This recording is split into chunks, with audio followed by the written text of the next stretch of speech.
T'as vu ce qu'ils font? Comment ils ont eu cette idée? C'est génial! Tu crois qu'on va me prendre au sérieux? Mais je détaille jusqu'à quel point, là, mon business plan. Moi, j'aimerais bien que mon banquier pense aussi au monde de demain. Bienvenue sur le podcast des banquiers itinérants de la Nef. Depuis 30 ans, notre coopérative bancaire citoyenne, 100% transparente, soutient exclusivement des projets à impact positif.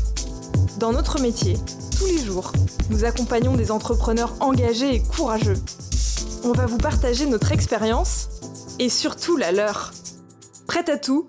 C'est le podcast pour découvrir les emprunteurs de la Nef qui vous présenteront leurs superbes projets et leurs galères pour le financer. En fin de podcast, nous vous donnerons les clés indispensables pour résoudre ces problématiques de financement des entreprises.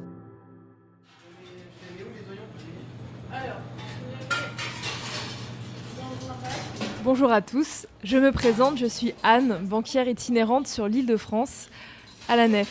Là, nous nous trouvons dans une ancienne caserne de gendarmes qui a été confiée à l'association Aurore pour 3 ans. Le lieu, rebaptisé les 5 Toits, est le lieu d'une rencontre entre un centre d'hébergement d'urgence, des bureaux de jeunes sociétés de l'entrepreneuriat social et le restaurant Les Tables du Réchaud que la Nef a financé en 2019.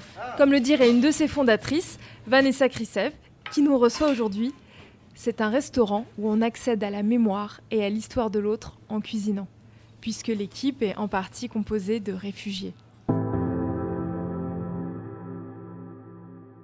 Bonjour Vanessa, Bonjour Anne. Merci beaucoup de nous accueillir. Donc pour ce premier épisode de notre podcast Prêt à tout, est-ce que tu pourrais nous dire quelle est l'activité du Réchaud ? Alors le projet du Réchaud, c'est un projet qui est né en 2016 et qui avait pour vocation d'employer la cuisine comme moyen de restaurer les êtres humains. Évidemment, ça arrivait en plein moment de la crise de l'accueil, dont on parlait beaucoup. Et ma volonté, ça a été de tisser du lien entre les populations locales et les populations accueillies par la cuisine, pour faire tomber les peurs et pour réhumaniser la problématique de l'accueil et des réfugiés. Du coup, est-ce que tu peux nous raconter la genèse du projet ? Comme je le disais, on est en mars 2016. J'ai du mal à comprendre beaucoup de choses, mais j'ai vraiment du mal à comprendre comment c'est possible qu'à notre époque, dans les pays les plus fortunés, les plus riches, les plus cultivés, on va dire, du monde et de l'Europe, on est à ce point oublié que l'hospitalité, les fondements de l'humanisme passent par l'assiette.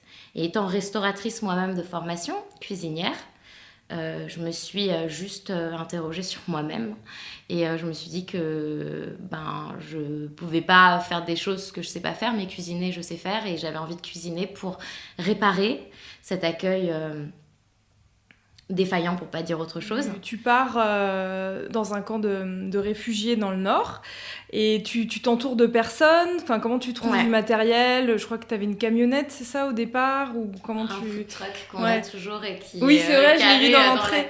Oui, l'histoire elle est allée très très vite, puisque j'ai l'idée en mars, en tout cas, de vouloir faire quelque chose.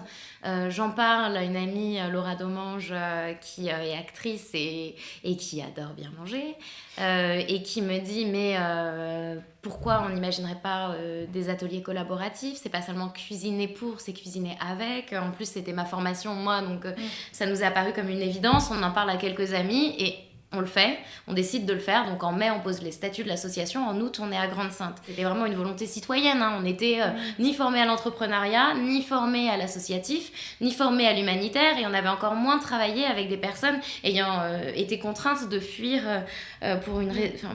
étant réfugiées.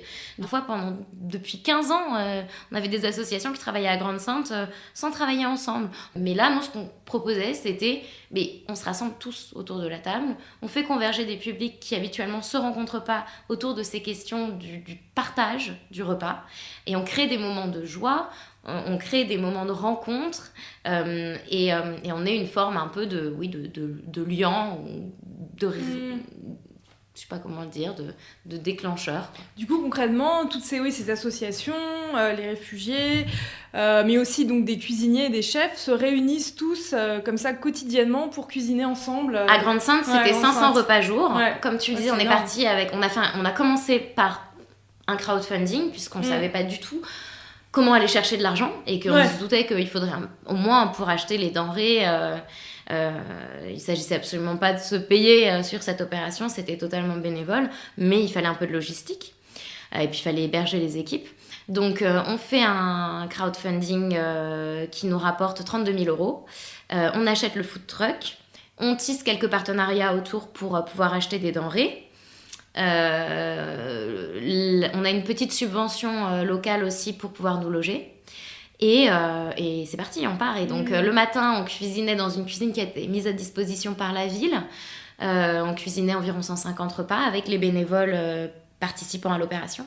On arrivait à l'heure du déjeuner et on servait le déjeuner sur le camp. Et dès que le déjeuner était fini, à 15h, on montait les ateliers de cuisine sur le camp et pour inviter les personnes... réfugiés sur le camp en exil à cuisiner avec les bénévoles. Et donc ensuite tu entres en contact avec la ville d'Arras. En finissant cette première mission de Grande-Sainte, on faisait partie du réseau Bleu Blanc Zèbre, qui est un réseau de citoyens qui mettent en lien en fait les citoyens et les élus locaux pour faciliter les actions justement les actions de l'économie sociale et solidaire sur les villes. Et c'était les 1 an de Bleu Blanc Zèbre à Arras. On nous a invités à venir pitcher et le maire d'Arras était présent. Et il a trouvé très intéressant ce qu'on avait fait à Grande-Sainte et nous a proposé d'agir sur la ville. Sachant que Arras accueille en habitat diffus des personnes réfugiées. Et donc là a commencé à germer une idée qui venait simplement du constat qu'en fait on s'attendait à nous faire pourrir par l'extrême droite et par certaines personnes qui partagent pas nos idées. Et ça a été tout l'inverse, en fait. On a été extrêmement bien accueillis et extrêmement rassurés de voir à quel point, finalement, les gens, les Français, ne sont pas ce qu'on veut nous faire croire dans les masses médias et ces grands inquiets contre l'immigration, contre l'accueil. Globalement, quelles que soient les idées politiques des uns et des autres, même sur un territoire assez précarisé, on va dire Grande-Sainte, il y a 38% de personnes qui vivent sous le seuil de pauvreté, donc c'est pas un territoire très, très riche, loin de là. On est face à des personnes qui sont extrêmement généreuses, extrêmement bienveillantes, et c'est ce qu'on en retient en fait. Et ça a mis du temps, ça a mis 2 ans, donc l'idée a germé en 2016 de proposer au maire de Grande-Sainte, au maire d'Arras, Frédéric Le Turc, non pas un événement avec un centre d'accueil, mais un événement qui viendrait rassembler toute la ville autour de cette question de l'accueil solidaire par la cuisine. Mais en 2018, on a fait le premier grand réchaud. Du coup, à partir de là, il y a un projet de restaurant, c'est ça qui émerge ? Exactement. En sortant du Grand Réchaud, l'association Aurore, qui était juste en train d'ouvrir le centre d'accueil ici, donc on est en octobre, ça fait à peine 1 mois que ça a ouvert. Donc c'est un lieu d'hébergement d'urgence, 350 personnes réfugiées accueillies ici, cherchait un partenaire pour ouvrir un restaurant. Et un restaurant exactement sur les critères de ce qu'on venait de faire à Arras. Et c'est un projet où vous êtes vraiment, c'est un projet à plusieurs têtes. De ce que j'avais retenu, vous étiez une dizaine de femmes, aussi bien des cuisinières que effectivement des comédiennes qui savent déjà bien communiquer, comme Laura dont tu nous as parlé au début, mais aussi plusieurs femmes avec des compétences plus marketing ou même entrepreneuriat qui travaillent dans des grandes entreprises. Et qui, c'est aussi cette multiplicité des profils qui a permis de porter le projet, d'obtenir, je crois, des financements des grandes entreprises et voire même de la clientèle sur des activités traiteurs. Tu peux nous en dire plus ? Oui, complètement. En fait, ce projet, il a connu quand même rapidement un bel accueil du public parce qu'on était nombreuses. Ça a permis de démultiplier les sources de revenus, d'en parler aussi de manière élargie. On a eu des filles qui ont pu porter le projet en interne et faire financer, comme Marie Boucaud, qui travaillait chez Toms à l'époque et qui a défendu le projet, ce qui nous a valu une bourse. Oui, on a pu bénéficier des points forts de chacune et des réseaux de chacune. On a plutôt l'image, tu vois, des ambiances survoltées, voire tendues en cuisine. Et je me demandais en fait comment vous faites au Réchaud pour travailler de façon harmonieuse avec des personnes qui peuvent être parfois fragilisées par des parcours de vie et à être quand même productives. Ouais. Depuis qu'on a ouvert, on travaille avec des personnes réfugiées qui habitent sur le centre. Et depuis le mois de novembre, on a les agréments entreprises d'insertion. Donc on a réellement des personnes en contrat à durée déterminée d'insertion, qui sont des personnes qui ont fait auparavant 1 an avec nous et qui ont été complètement formées au métier de la salle et de la cuisine par nos équipes encadrantes. La bienveillance, c'est le moteur numéro 1 de notre recrutement, d'avoir des personnes qui ne sont pas des chefs survoltés et fous. Donc plutôt des personnes calmes, posées et qui sont dans le partage. Ça repose beaucoup sur le chef de cuisine en fait, l'ambiance d'une cuisine. Et ensuite, on met en place tout un encadrement de suivi avec aussi bien le bureau, on a un point tous les vendredis qu'on va faire tout à l'heure, et des personnes de la salle pour voir comment ça se passe, quels sont les points bloquants. Il y a un accompagnement qui se fait aussi sur la langue française. Là, ils vont en cours à côté, mais notre précédente chef avait carrément mis en place des petits livrets en fait, d'apprentissage de la langue propre à la restauration. Voilà. Si les auditeurs de ce podcast souhaitent aider, soutenir le Réchaud, comment peuvent-ils le faire ? Déjà en venant découvrir le lieu et en venant manger à la table, par exemple, c'est une bonne manière de nous soutenir. Donc ça, c'est dans quelques mois quand ça rouvre. Même actuellement, en vente à emporter, oui. faire appel à nous pour les entreprises en tant que traiteurs. Qu'est-ce qu'on peut faire ? On peut en parler déjà. On a toujours besoin d'ambassadeurs pour parler du projet. On est en train de construire un projet à Lyon actuellement, un gros projet pour lequel on va avoir besoin de bras et de bénévoles. Et également, bien sûr, faire des dons à l'association qui en a besoin plus que jamais. Il y a vraiment plein de manières de nous aider et le mieux, c'est de regarder sur notre site internet. Ok. Si tu devais donner un seul conseil à un entrepreneur qui se lance, quel serait-il ? Et mon conseil est très personnel, mais c'est de ne pas trop réfléchir. C'est-à-dire que c'est bien de réfléchir un peu, mais pas trop. Et je pense qu'il y a beaucoup de choses qu'on ne fait pas quand on passe trop de temps à se prendre la tête à deux mains. Donc c'est plutôt un conseil d'action. Maintenant, on arrive au point crucial de notre podcast. La raison d'être du podcast Prêt à tout, qui est le partage par un de nos emprunteurs d'une galère de financement. Donc Vanessa, dans ta recherche de financement, au sens large, pas que bancaire, quelles sont les difficultés, mais aussi difficultés qui peuvent être très constructives, que tu as pu rencontrer, voilà. Et surtout s'il y en avait une en particulier que tu souhaitais partager. Ouais. Moi, je pense vraiment à l'épisode en 2018 où on était en construction pour le Grand Réchaud. C'est une opération éphémère, en fait. Mais je suis donc allée voir PIE. Donc c'est France Active, c'est l'antenne parisienne de France Active, ouais. Exactement. Avec ce projet de faire un festival de la cuisine solidaire. Bon, ça avait été voté en Interpol à Arras, tout était validé. Et puis la question qui m'a été posée, c'est donc très bien, est-ce qu'il y a un business plan ? Je fais, c'est simple, le business plan, c'est un événement bienveillant, pas rentable, qui n'est pas fait pour l'être. Nous, on va chercher de l'argent et puis en gros, on fait un projet qui a du sens, qui a un impact sur la ville, qui repose sur de la subvention et qui laissera un trou de, j'ai n'importe quoi, mais 200 000 €. Donc, on nous a dit gentiment qu'il fallait retravailler le business plan. Sachant que les missions de France Active, qui sont de l'accompagnement des entrepreneurs et du prêt aussi, donc prêt d'honneur, prêt auprès des associations, du coup, c'est des prêts... où il y a une très forte confiance qui est accordée aux entrepreneurs, mais avec un objectif de remboursement. Et voilà, et donc on m'a dit oui mais non, et donc je suis repartie. Et c'est après cet épisode Grand Réchaud à Arras que s'est jouée l'opportunité de nous installer ici au 5 Toits. Et là, il y avait quelque chose de beaucoup plus solide à leur présenter, avec un restaurant, avec on va dire un flux de trésorerie conséquent, avec des objectifs de vraiment pérennisation du projet. Et même si ça reste un projet éphémère, puisqu'on est sur de l'occupation temporaire, là, on a de pu... 3 ans. Hein. De 3 ans. Voilà, on verra. Ce qui a aussi été un point d'interrogation au moment de l'oral. De l'oral du comité, du coup, France Active, quand vous l'avez représenté Merci. en 2019. Et c'est là que la Nef a participé au financement. Ouais. Voilà. Mais en tout cas, merci beaucoup, Vanessa. Merci à C'est hyper toi. riche, hyper intéressant. La Nef est forcément très curieuse de savoir... quelle va être la suite pour le Réchaud. Pour nos auditeurs, n'hésitez pas à vous abonner à la page Facebook du Réchaud pour avoir toutes les infos sur le développement. Et voilà, et on te souhaite une bonne journée. Merci beaucoup.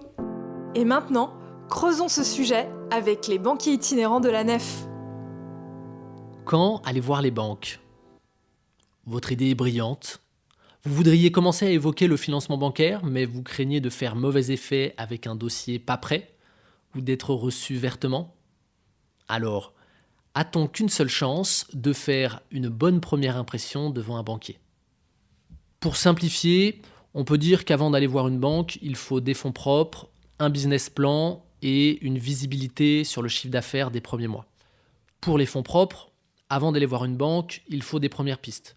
En général, pour les créations, les banques demandent autour de 30% de fonds propres par rapport au montant global du besoin de financement et elles prêtent le reste. Alors ce n'est pas un ratio figé, ça peut être moins, tout dépend du projet. Et chaque banque ne manquera pas de vous indiquer le niveau de fonds propres qu'elle attend.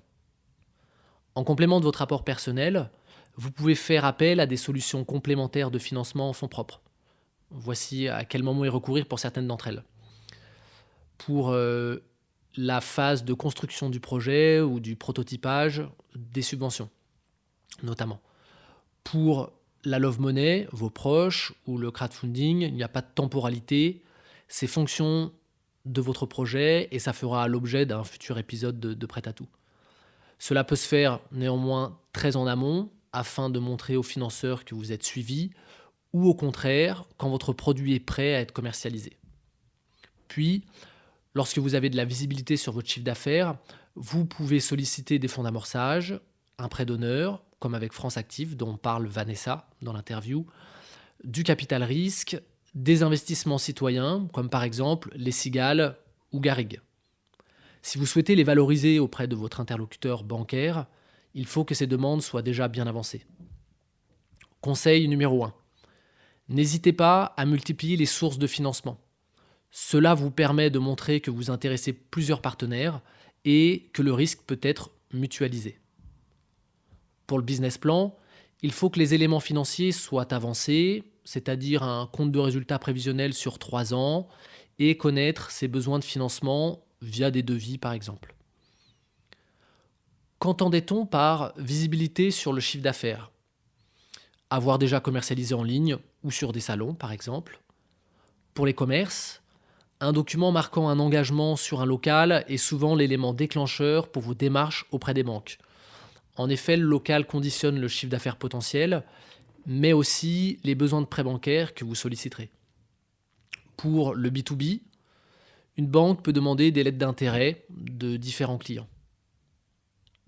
Conseil numéro 2. De façon plus informelle, tissez de nombreux liens partenariaux avec les acteurs de votre secteur. Par exemple, ça peut être faire entrer un confrère au capital, être conseillé par un professionnel reconnu ou adhérer à des réseaux de votre secteur.